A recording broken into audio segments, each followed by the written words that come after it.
வணக்கம் நண்பர்களே, நான் உங்கள் ராம்ஜி. இன்னைக்கு நம்ம நல்ல ஒரு தரமான ஒரு சம்பவம் பார்க்கலாம். என்னன்னா, பெண்களுக்கு பாதுகாப்பு தரலன்ற உயர் நீதிமன்றமே தமிழக அரசை பாராட்டி இருக்கு. இந்தியாவே சேஃபஸ்ட் சிட்டி சென்னைன்னு சொல்லி இருக்கு. பெண்களை பத்தி பேசுறியே, பெண்களுக்கு சொத்துல சம உரிமை எடுத்துட்டு வந்தது யாருன்னு தெரியுமா? அதான் தெரிஞ்சா யாரு? கலைஞர் தான், திமுக தான்.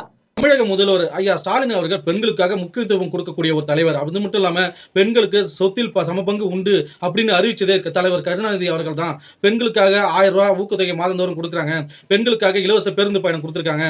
பெண்களுக்காக ஸ்காலர்ஷிப் பள்ளி மாணவி கல்லூரி மாணவிகளுக்கு கொடுத்துருக்காங்க. இப்படி பெண்களுக்கு எண்ணற்ற உதவிகள் செய்திருக்காங்க அப்படின்னு சொல்லி பெருமை பேத்திட்டு இருக்கீங்க. நான் ஒன்று கேட்டுக்கிறேன், யார் அப்ப மட்டும் காசு எடுத்து நீங்க செலவு பண்றீங்க?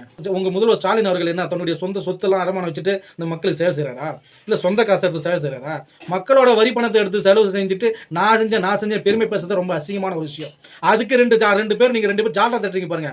இது அதோட கேவலமான ஒரு விஷயம். நல்லா புரிஞ்சுக்க நண்பா. என்ன நண்பா நீங்க? நான் இன்னொன்று கேட்கிறேன், எங்க தலைவர் முதல்வர் ஸ்டாலின் அவர்கள் பெண்களுக்கு முக்கியத்துவம் கொடுக்கக்கூடியவர், பெண்களுக்காக என்ன வேணும் செய்யக்கூடியவர் அப்படின்னு சொல்லக்கூடிய நீங்க ஏன் உங்க தலைவர் முதல்வர் துணை முதல்வர் உதயநிதி ஸ்டாலின் அறிவிக்கணும்? ஏன் அக்கா கனிமொழி அவர்களை அறிவிக்க கூடாதா? அக்கா கனிமொழி அவர்கள் தலைவர் ஸ்டாலின் அவர்களுடைய தங்கை தானே, கருணாநிதி அவர்களுடைய மகள் தானே. அப்ப பெண்களுக்கு முக்கியத்துவம் கொடுக்கக்கூடிய வகையில் ஏன் அவங்களுக்கு துணை முதல்வர் பதவி கொடுக்க கூடாதா? அப்ப எங்க போச்சு உங்க பெண் உரிமை? எங்க பெண்களுக்காக பாடுபடக்கூடிய தலைவர் உங்க தலைவர் எங்க போனார்? நண்பா, என்ன வேணாலும் நீங்க சமூக பேசலாம் நண்பா. தயவுசெய்து சொல்றேன், நியாயமா பேசுங்க.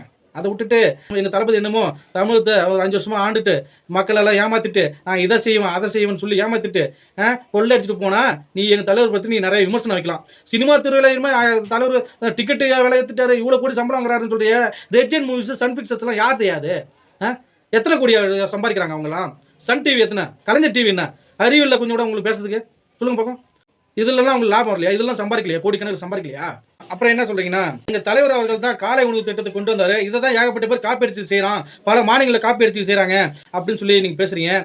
இந்த காலை உணவு திட்டம்னு சொல்றீங்க, ரைட்டு தான். விலையில உணவு எங்க தளபதி ஆரம்பிச்சு 4 வருஷத்துக்கு மேல ஆச்சியா? உங்க தலைவர் எத்தனை வருஷம் ஆச்சு ஆட்சி என் தளபதி அவர்கள் விலையில உணவத்தை அறிவிச்சு கிட்டத்தட்ட 4 வருஷத்துக்கு மேல இன்னும் தொடர்ந்து ஓடிட்டு இருக்கியா?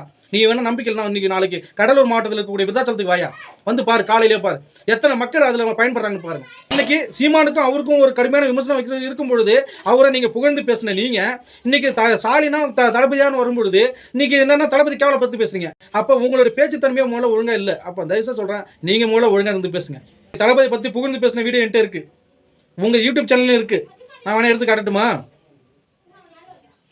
நண்பா, சமயத்தை தகுந்த மாதிரி மாறி பேசக்கூடாது, புரியுதுங்களா? அதை மூலம் நிறுத்திக்கங்க.